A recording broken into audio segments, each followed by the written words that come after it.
I was not in control of my behavior. My nervous system was overreactive, paranoid. I really struggled with interpersonal relationships. There was nothing more important than healing my nervous system.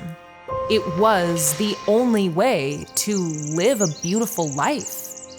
And it led me to the most important work of my life so far, which is the work of...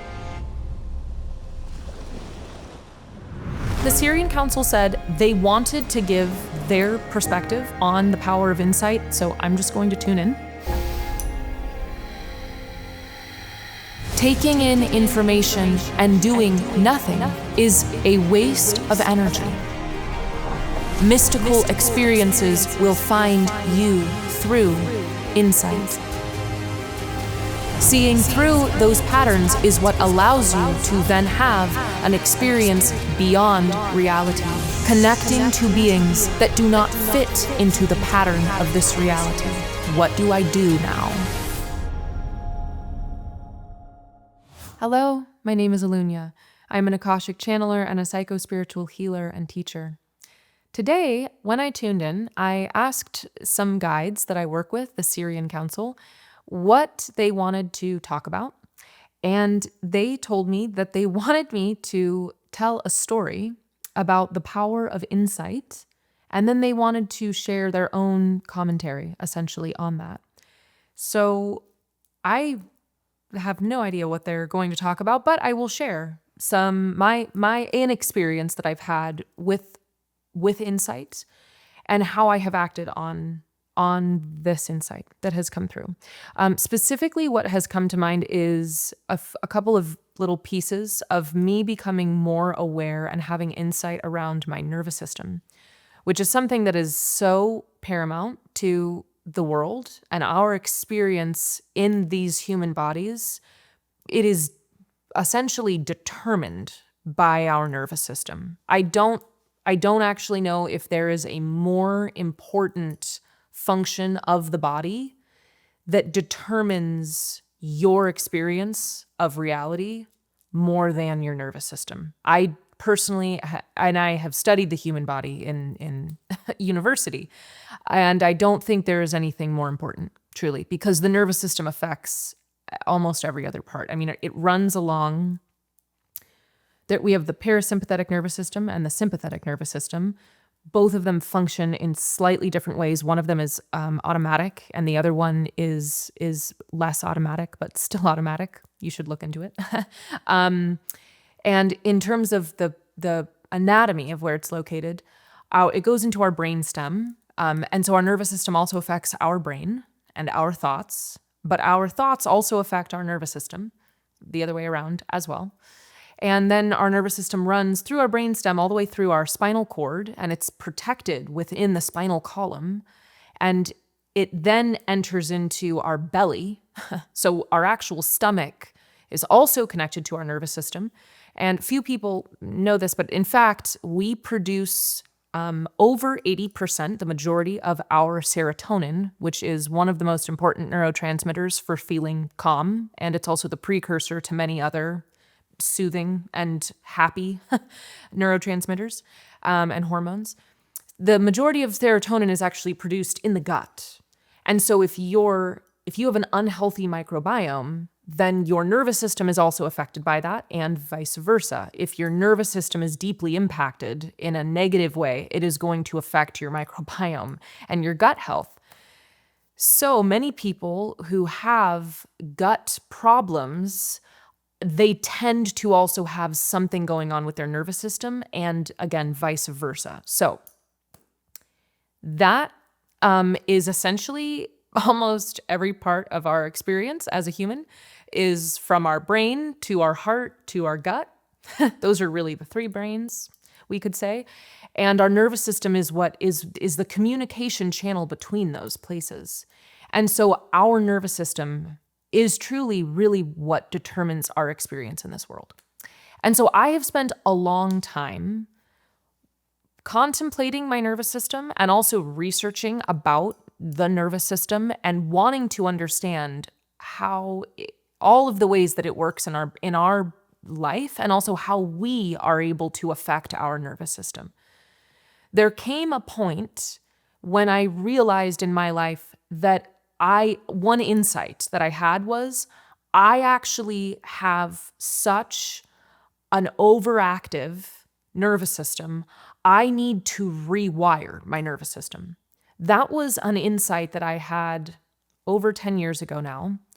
And I have been on this journey for probably closer to maybe 15, almost 15 years, over 10 years.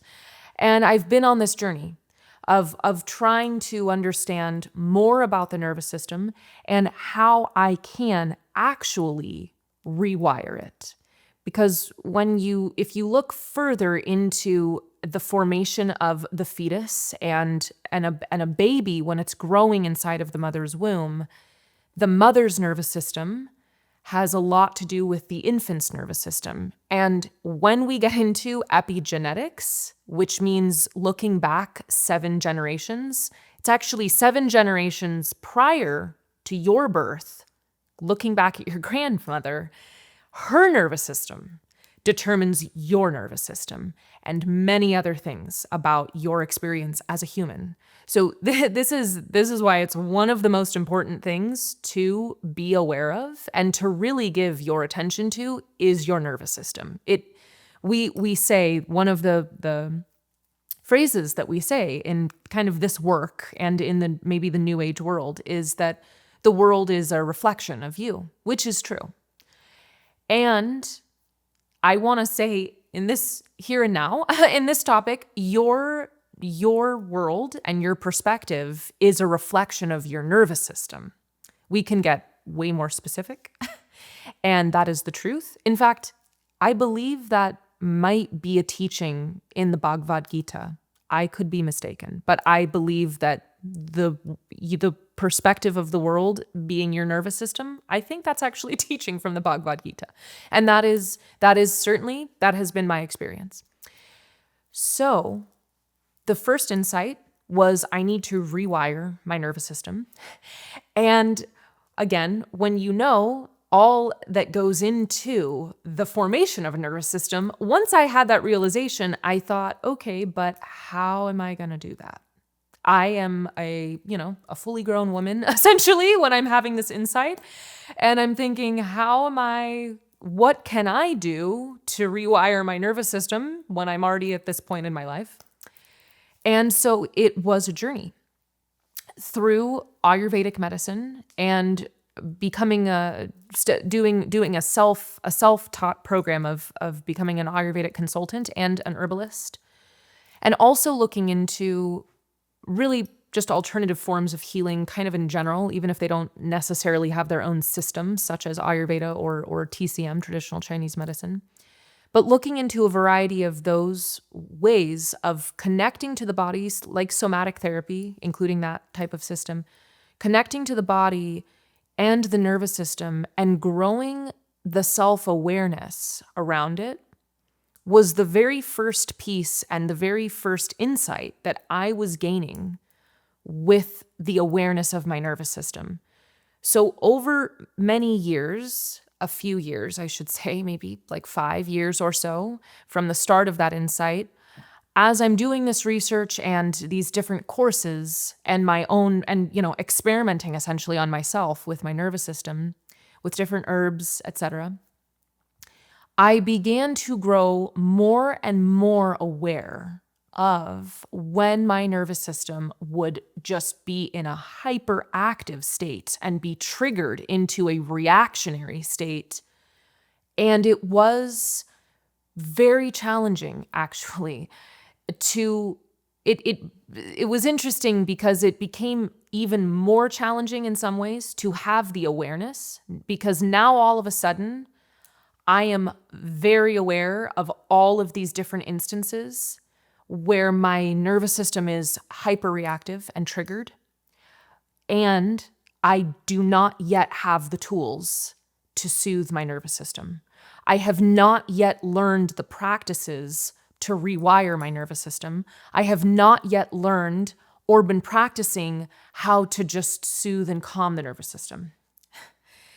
So I have grown a lot at this point. 5 years into this journey, I have gained many insights and a lot of awareness around my nervous system, but I was left with, what do I do now? Now that I have all of this awareness, I have maybe a 4-hour morning practice devoted to my body so that I can have the most soothed nervous system possible. That's what I did for maybe 7 years. I had a morning practice that was 4 hours long, which did mean I was waking up around, sometimes it was 2:30 in the morning, because of my work schedule during that time. And it was just an act of devotion to my nervous system, because if I didn't do that, I really struggled during the day. It was just extreme anxiety. Sometimes in certain conditions, it would go to paranoia, simply because of the trauma that my nervous system had experienced. And again, going back 7 generations to my grandmother, the traumas that all of them experienced as well. So it was challenging. And in interpersonal relationships, even more so. I really struggled with interpersonal relationships and really trying to learn how to maintain a friendship while having such an overactive and really overly sensitive nervous system was very challenging. And then when you throw on top of that I was doing a practice for 4 hours in the morning, waking up really early, that tended to mean that I would miss out on some type of event happening in the evening. So after work or something. So I usually also didn't spend time with a lot of people. So it was a lot to go through that whole process. And it led me to the most important work of my life so far. I can say that easily. Yeah. Which is the work of Dr. Joe Dispenza. That is how I actually learned how to rewire my nervous system. I really didn't know if it would be possible. I got to a point where I was able to kind of just manage myself. I was able to function enough to maintain my job as a Montessori elementary teacher. And then all of the other things that I was doing in my life, which really was Akashic readings for people actually at the time. And then my practice, my morning practice. That was kind of it though. I didn't really have a lot of capacity for anything else, but I could do that. And then the work of Dr. Joe Dispenza, more as a practice. I had kind of played around and known of him since I was around 19 years old, but actually applying the practice and the work to my life started a couple of years ago. And that is what has changed my life and the experience of my nervous system, therefore also the experience of my world and my reality. That is what has done the most for me in my life. I am grateful to all of these other practices, different philosophies, different things that I have learned along the way, because I still apply a lot of those things in my life today. And nothing has changed my life like that, like the work of Dr. Joe Dispenza, the breath work and the meditations, really specifically. The philosophy around all of it is very natural to me. The kind of conscious work that he presents is very natural, still a challenge, or it was really more of a challenge. But the breath work and the meditations, there's nothing like that I have ever found in my life. That's the only thing that has made the greatest impact. And so what the Sirians specifically asked me to talk about, and I just want to say I was very surprised that they wanted me to talk about this. I even said to them, I said, I thought we were going to talk about something more mystical, but this is what they asked me to do. They specifically said, please share some experiences of the power of insight and how you have acted on it. And so I had to contemplate for a little while, what type of insight would I feel like actually support people? And it was the insights around my nervous system. And so here you go. This is they just said, just do your thing where you share. And so that is the power of insight. And how I have acted on it is what I want to touch on, is by doing all of the work every single day. So even for over 10 years, even before I came to the work of Dr. Joe Dispenza, all of the things that I learned, that's part of the reason why my morning practice was around 4 hours long, because I would do the work every single day. There was nothing more important to me than healing my nervous system. I knew that it was the only way to live a beautiful life. I just was absolutely determined not to live with the nervous system that I had come into this world with. And I just knew that I didn't have to.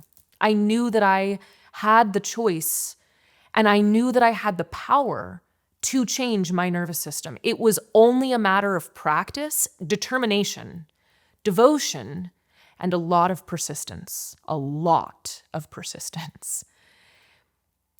So when I have an insight about something, the way that it affects me is I go all in. I go all in. I am extremely passionate as a person, just about life.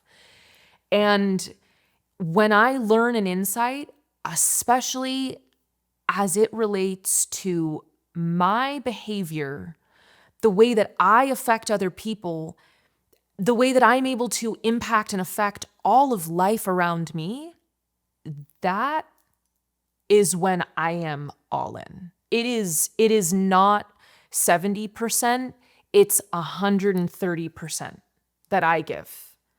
And sometimes it does mean that I actually have to slow down a little, but I give it everything, and it's every single day. That is how I choose to act on the power of insight. It is something that now it becomes part of my life. Because what's the point if we don't make it a part of our life? What is the point of receiving an insight and saying, "Oh yeah, wow," and then just continuing life as normal? That doesn't do a lot for you. It's kind of like collecting stones and never using them, or collecting tools and just never using them. That is silly to me. It's impractical. That's just not how I choose to live my life. When I have an insight, that to me feels like a blessing. And I want to say, an insight can be, and this is where it can get a little tricky. Okay, and I'm asking them, do you want me to go into this? They're saying yes. So, an insight, it can be 100% true and accurate the moment that you receive it, and then you apply it, and 3 days later, you have another insight where you realize that actually that insight is not quite as true as you thought, because now this insight actually is what you're aligned to. Yes. That is called evolution. So please remember that. Do not think, "Oh, but but only 3 days ago I had that other insight and I made these changes, but now I'm having this insight, and so maybe I shouldn't really listen to this insight or make changes from this because 3 days ago I did, but then now I'm having this other one that's a little bit different than that, but it still feels as true." That's called evolution. That's exactly what is supposed to happen. You are meant to apply the insight that comes to you 100% of the way, making whatever changes in your daily life, in your practices, in your self-awareness, in all of the things that the insight is related to. You make all of the changes. Give it your all. Give it your best. and then you're going to have another insight that is going to evolve you even further. And there has to be the consistency and the effort on your part to always wanting to go further. You always have to reach and want it. It's not just sitting back and saying, okay, I'm waiting for my insight to come. That's not how it works. That's not how it works. It is something that you are giving your passionate devotion to wanting it. You know, the best analogy that I can come up with, because insights, the way that I receive them is, it is like divine inspiration. So I am not going to be lazy with the divine. I'm not going to do that. I am going to give God and the divine my all. It has given me and continues to give me all. I am going to give the divine my all. And I will tell you, the divine always recognizes, acknowledges, and rewards effort. Always. Every little bit of effort, it acknowledges and recognizes. When my nervous system was haywire, and that is the only way to describe it, overreactive, paranoid, haywire, that meant that there were times when I was not in control of my behavior. And if there was something that was very stressful, the way that my nervous system would react was I have to defend myself and keep myself alive. That is what would come up for me. And that meant that people around me, they would probably be confused. Again, just interpersonal relationships, someone that I'm with one-on-one. If there was something that came up and I got really paranoid, they were sitting there wondering what had happened because nothing actually had happened. It was my nervous system. And every time something like that would happen, I would take full responsibility. I would say, wow, that was my nervous system just then. Whatever the words were that I needed to say, take responsibility, and also take responsibility with my higher self and with my inner heart of committing, next time I'm going to do better. Next time I am going to do something different. I'm going to recognize or acknowledge first, oh, my nervous system is reactive, whatever it is, before I speak or talk to that person, whatever it might be. That is the effort.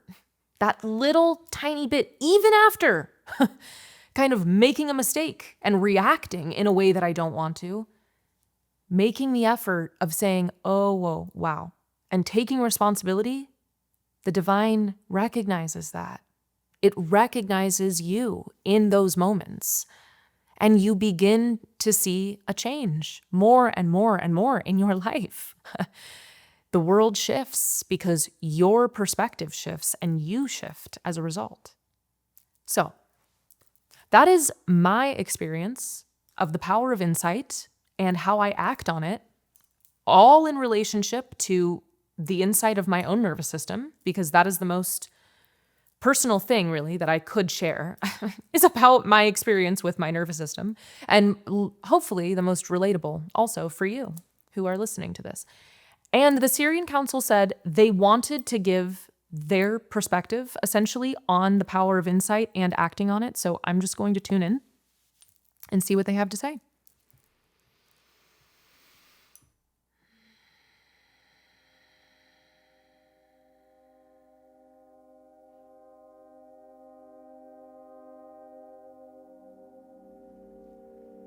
We are here to share the power of insight and how this makes a change in your mental landscape. When you choose to bring on a new insight into your mental world, you first pick it apart. You take it apart, you look at all of the parts of it, and then you construct it into a way that it fits within you. Some of you work the other way around. Some of you receive the parts separate, and then you begin to assemble them, placing them piece by piece together in order until you have a new construct within your mind that gives you a new lens through which to see the world and experience your reality. These lenses, these constructs, and these insights are all helpful for you to navigate the world, learning how to become more and more free. You use these lenses and these constructs until you no longer need to be held up by them. They are similar to scaffolding on a building. You are giving yourself a scaffold to sit upon. You are giving your human self scaffolding until it is lifted high enough that it is able to remember its spiritual nature and fly freely, with no building, no scaffolding, nothing holding it up except the lightness of its own heart. That is what you are moving toward. You are moving toward the experience where you are lifted and held by nothing but the lightness of your own being and your own soul. This is possible only through the application of the insights as they come to you, and you are only able to use insights if you choose to be an active participant in the mental landscape that is within you. This is to say that you have to choose to think for yourself. You must choose how you are moving through the world and what information you are accepting into your mental construct, how it is applied to your life. What does it have to do with your reality as you are working to build it? You must choose to take in information, apply it to yourself, or to dismiss it from yourself. Taking in information and doing nothing is a waste of energy. Taking in information and choosing to receive it wholeheartedly with no critical thinking around it whatsoever does not allow you to be an active participant in constructing your lens and therefore having insights come through you. Many people seek a mystical experience. We encourage you to seek insight. As you seek insight, mystical experiences will find you through insight. You will begin to recognize patterns within yourself, patterns within the environment, and patterns within this reality. Once you are able to recognize those patterns, you can see through those patterns. Seeing through those patterns is what allows you to then have an experience beyond reality, a mystical experience, connecting to beings that you cannot see, that do not fit into the pattern of this reality. We are encouraging you to change the patterns that have been constructed from this reality within you, and instead to create your own patterns, based on the language of your heart, based on the guidance that comes from the Creator. You are able to construct new patterns within you, new patterns of thought, perspective, insight, the way that you perceive the world, all through the mental space within you, is able to be altered, shifted, constructed with the hand of the divine. So long as you continue to reach for that hand, it will continue to reach to you. It will continue to rearrange things for you, both within your world, within your mental space, and in your external world, your physical space. Seek, and you will find. Continue to seek, and you will continue to find. And as you do so, you grow deeper in yourself, in relation to the Creator, and in relation to all that which lies beyond this reality.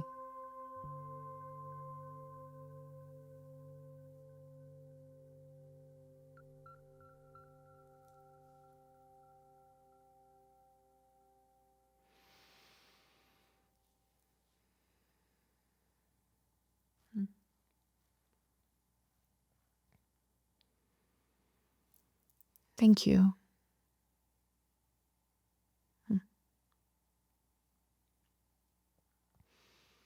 My energy stays with me. Your energy stays with you.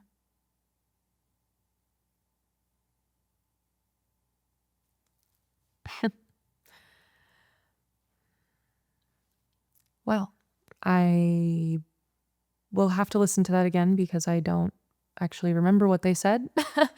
But I hope that you found this whole transmission very helpful for you personally.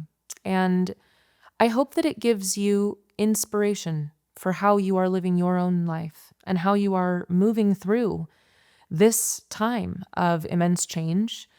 This is certainly a time where I think a lot of opportunities for insights are coming through, which is likely why they wanted me to talk about this, because it is such a human experience.